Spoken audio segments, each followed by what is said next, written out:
country, the summer is used as a time of hard practice and dedication. For these Pikeview Band students behind me, they've been getting their field show ready for the upcoming football season.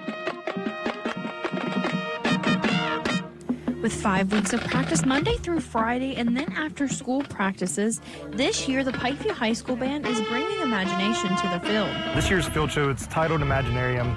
It's a piece by Randall Standridge, and it's 3 different parts. We're trying to explore kind of the idea of books and different themes in books, and I think you'll see that once we get everything going.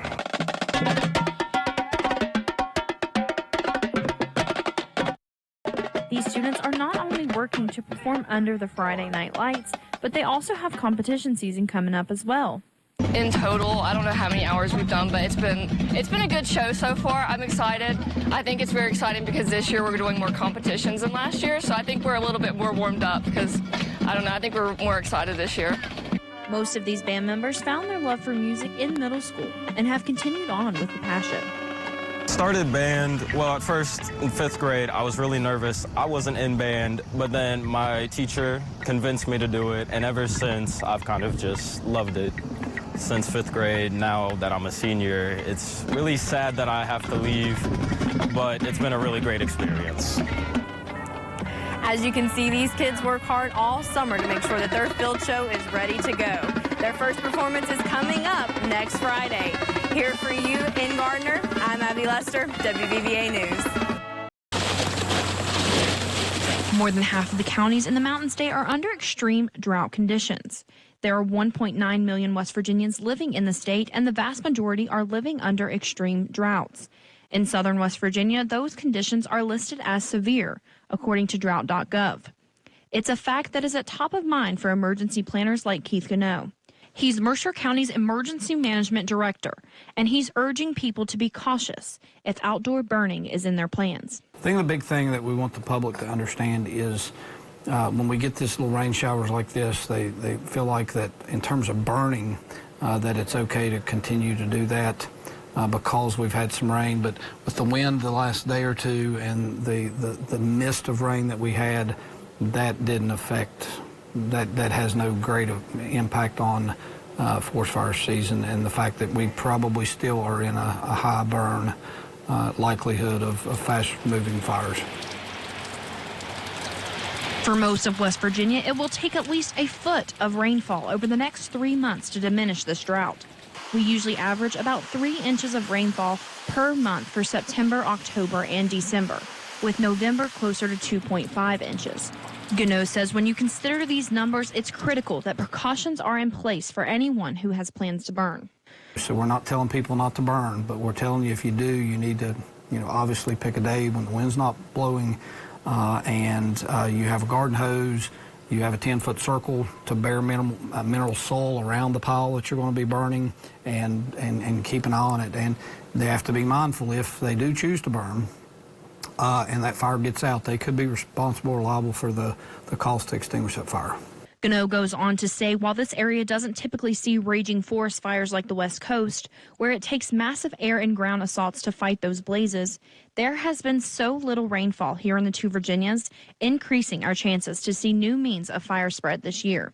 Though it is uncommon on the East Coast, the fire could move through the treetops and not just spread across the floors of our forest.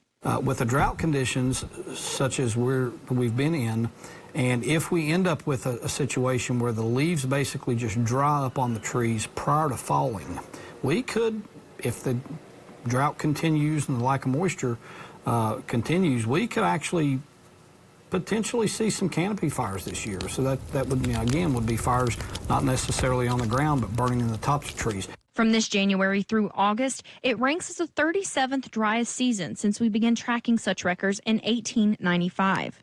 So caution is urged for everyone as we approach the official start of the 2024 fall fire season. And here's some practical tips for you in this fire season. Gano recommends removing any leaves from your rooftop, as well as any leaf buildup around your home. These are fuel to a wildfire should one break out where you live in the two Virginias. Hey there, Ben and Martin. That's right. This week it's Fire Prevention Week. I'm at the Princeton Fire Department along with my new friend Ember, who just saw a car drive by, so she's giving us a little bit of attitude right now.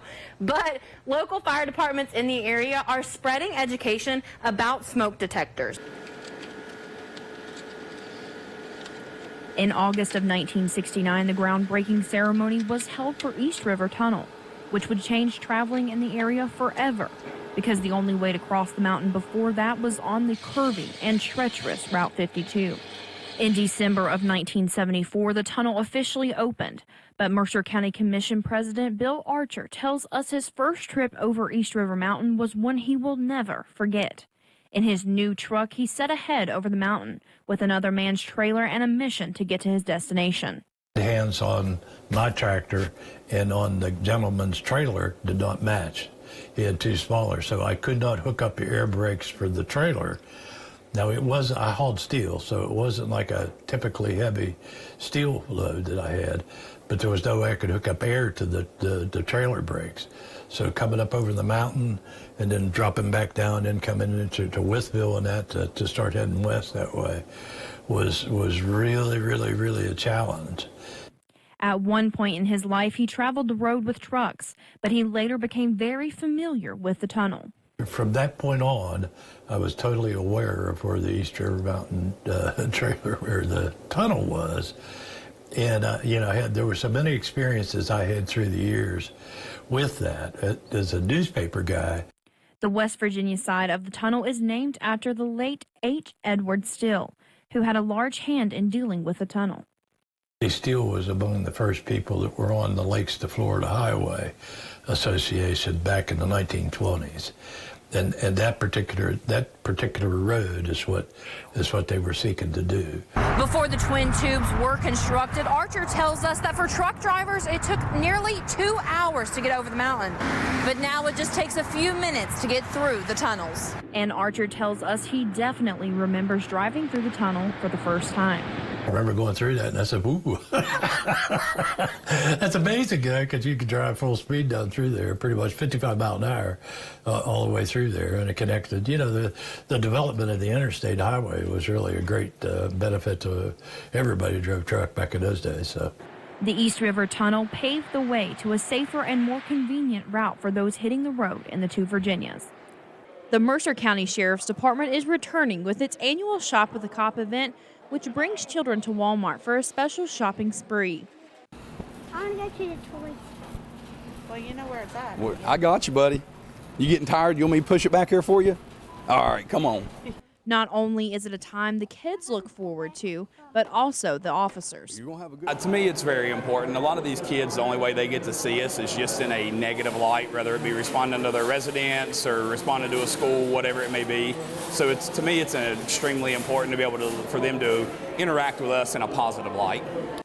One parent tells us this is a wonderful opportunity for the kids, and it helps out a lot. As a dad's point of view, I felt good because it warms your heart because you get to see them be happy and you get to see them enjoy time because we've been through it, we grew up, we've done it, and now we get to sit back and watch our own little ones do it. So it brings a lot of excitement and joy.